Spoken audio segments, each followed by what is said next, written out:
후 어묵. 여러분 반갑습니다. 예수생각 매일 어묵 함께하는 우리 친구들을 환영합니다. 오늘도 말씀 묵상하러 모인 우리 친구들 정말 환영하고요. 함께 기도하고 오늘 말씀 속으로 들어가 볼까요? 사랑의 하나님 감사합니다. 오늘도 하나님 말씀 이렇게 묵상할 수 있게 해주셔서 감사합니다. 말씀을 볼 때 지혜가 필요하다는 생각이 듭니다. 하나님의 뜻을 다 알 수 없지만 성령님께서 우리에게 지혜 주셔서 오늘 말씀 통하여서 우리에게 해주고 싶으신 하나님의 말씀 잘 이해할 수 있도록 도와주세요. 예수님의 이름으로 기도했습니다. 아멘.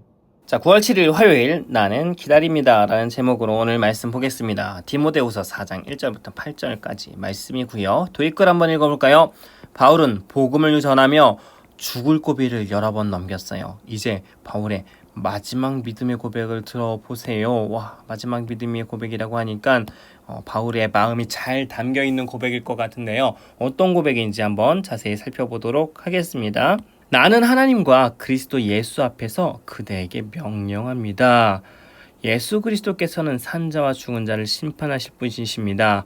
그분은 이 땅에 다시 오셔서 그의 나라를 세우실 것입니다.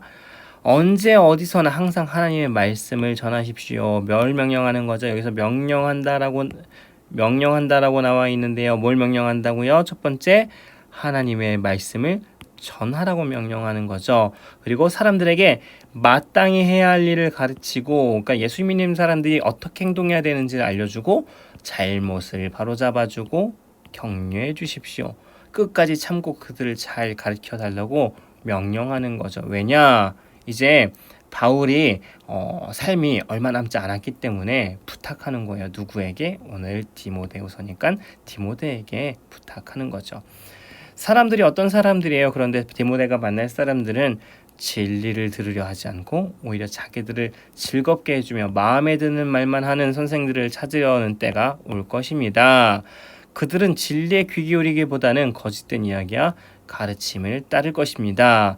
그러나 그대는 항상 자신을 돌아보며 고난받는 것을 두려워하지 마십시오. 복음 전하는 일에 힘쓰며 하나님의 종으로서 해야 할 일을 꿋꿋이 하십시오. 디모데가 만날 사람들이 어떤 사람들이요? 진리에 안 들으려고 하고 마음에 드는 말하는 사람만 좋아하고 거짓된 이야기와 가르침을 따르는 사람들이기 때문에 그들로 인해서 고난받는 것을 두려워하지 말라고 이야기하고 있어요. 그리고 이제 바울의 마지막 고백이 나오죠. 어떤 고백인가요? 나는 이미 하나님께 내 삶을 바쳤고 이제는 이 땅을 떠날 때가 되었습니다. 바울의 시간이 얼마 남지 않은 것 같아요. 그런데 바울이 자기의 삶을 어떻게 돌아보나요? 나는 선한 싸움을 싸웠고 내가 달려가야 할 길도 끝냈으며 믿음도 지켰습니다. 바울이 자신의 삶을 이렇게 돌아보고 있네요. 이제 내게는 영광의 면류관을 받는 일만 남았습니다. 열심히 믿음으로 살았기 때문에 하나님께서 영광의 상을 주실 거라는 거예요. 그 면류관은 하나님과 함께하며 의롭게 살았다는 표시로 주시는 상입니다. 주님이 바로 정의 재판관이시기 때문에 마지막 그날에 주님은 내게 면류관을 주실 것입니다. 또한 나뿐만 아니라 주님이 다시 오시기를 간절한 마음으로 기다리는 모든 사람에게도 주실 것입니다. 디모데에게도 바울과 같이 살아간다면 하나님께서 상 주실 것이기 때문에 그 상이 있으니까 끝까지 최선을 다해서 복음을 전하라는 바울의 이야기였습니다.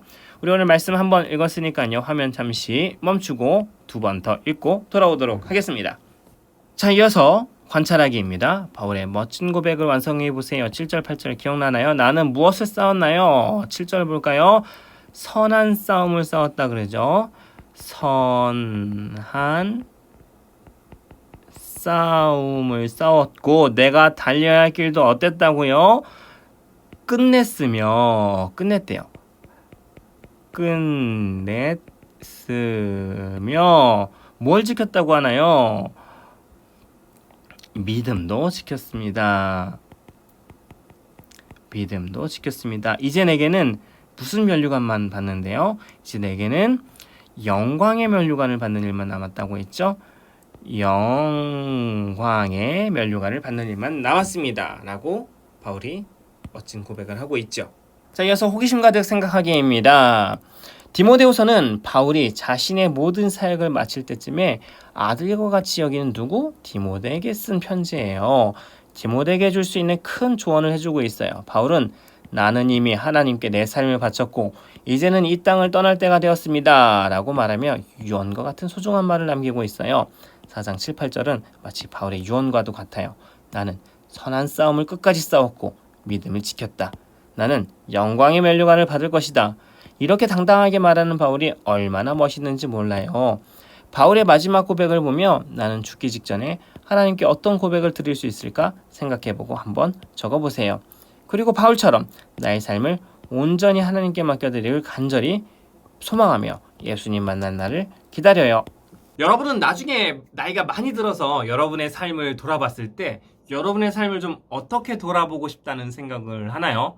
바울은 이랬어요. 자신에게 허락된 시간이 얼마 남지 않았다라는 생각을 일단 했던 것 같아요. 왜냐면 오늘 말씀에서 이렇게 얘기하죠. 이제는 이 땅을 떠날 때가 되었습니다. 좀 슬픈 것 같아요. 그렇죠? 근데 이때 내 삶이 이제 시간이 다 된 것 같다라고 이야기할 때 바울이 어떻게 자신의 삶을 돌아볼까요? 참 아름다운 이야기를 하는데요. 이렇게 얘기해요. 나는 선한 싸움을 싸웠고 내가 달려가야 할 길도 끝냈으며 믿음도 지켰습니다. 바울이 말한 게 뭐예요? 첫 번째는 싸웠다라고 자신의 삶을 평가하고 있어요. 그런데 바울은 누구랑 싸운 걸까요? 친구들하고 싸운 것 같진 않고요. 아니면 자신을 박해하는 사람들하고 싸운 걸까요? 그러진 않죠. 자기 마음 가운데 있는 포기하고 싶은 마음, 편하게 살고 싶은 마음과 싸웠던 것 같아요. 복음을 전하는 일은 쉽지 않은 일이에요. 때로는 사람들이 핍박을 해서 괴로웠을 때도 있고 또 어디 한 곳에 정착하지 못하고 계속 돌아다녀야 되니까 그것도 쉽지 않았을 것 같아요. 때로는 사람들이 던진 돌에 맞아서 죽을 뻔한 적도 있고 사람들이 무시하고 조롱하고 비난하는 거 너무 힘들었을 것 같아요. 지금 막 악플 세례 받는 막 그런 느낌 아닐까요? 그때 바울의 마음속에 포기하고 싶은 마음이 들 때마다 바울은 그 마음과 싸운 거죠. 바울이 쉽게 어려움을 이겨낸 게 아니라 싸워서 이겨낸 거예요. 그리고 이어서 이렇게 얘기하죠. 나는 싸웠고 달려나가야 할 길도 끝냈고 믿음도 지켰다. 무슨 얘기예요? 싸웠는데 그냥 싸운 게 아니라 끝까지 싸웠다라고 고백하고 있는 거예요. 목사님도 바울의 이야기를 들으면서 목사님이 마지막에 죽기 전에 바울처럼 고백할 수 있으면 정말 좋겠다라는 생각이 들더라고요. 목사님은요, 아마 이렇게 고백하고 싶어요. 목사님은 끝까지 사랑하기 위해서 싸웠으며 거룩하게 살기 위해서 싸웠으며 바른 복음을 전하기 위해서 싸운 사람이었다 라고 스스로를 돌아볼 수 있으면 정말 좋을 것 같아요. 이를 위해서 중요한 게 뭘까요? 끝까지 싸우는 거. 끝까지 싸우는 게 진짜 중요해요. 여러분은 무엇을 위해서 끝까지 싸울 수 있을지, 포기하지 않고 끝까지 싸울 수 있는 것이 무엇이 있을지 한번 생각해 보면 좋을 것 같아요. 오늘 말씀을 보면서 나는 믿음을 지키기 위해서 믿음의 싸움을, 어떤 싸움을 끝까지 싸워야 할지 한번 고민해 보세요. 자, 이어서 등불 따라 행동하기입니다. 바울의 마지막 고백처럼 미래의 자녀들에게 나의 마지막 유언을 적어보세요. 바울의 고백처럼 여러분 어떻게 고백하고 싶은지, 마지막에, 인생의 마지막에 어떻게 여러분의 삶을 돌아보고 싶은지 쓰는데 목사님한테 두 가지 마음이 있어요. 아까 방금 전에 말했었던 첫 번째 마음은 이런 거예요. 이야기했었죠. 목사님은 어떤 사람? 1. 끝까지 사랑하기 위해 싸웠으며, 두 번째로 거룩하게 살기 위해서 싸웠고, 거룩하게 살기 위해 싸웠고, 세 번째로 바른 복음을 전하기 위해 싸웠다. 목사님은 방금 전에 얘기했던 것처럼 이런 고백들을 하고 싶어요. 또 자녀들에게 하는 고백이니까 사랑 고백도 해야 되지 않나요? 수연아, 제인아, 아빠가 정말 많이 사랑했다. 뭐 이런 얘기도 좀 같이 담아보고 싶고요. 여러분들의 마지막, 여러분의 삶을 돌아보면 나는 이런 삶을 살았다라고 어떻게 고백하고 싶은지 한번 적어보면 좋을 것 같습니다. 네, 오늘은 여기까지고요. 우리 마지막에 있는 감사 제목 3가지 잊지 말고 꼭 기록해 보세요. 우리 그럼 내일 다시 만날게요. 안녕.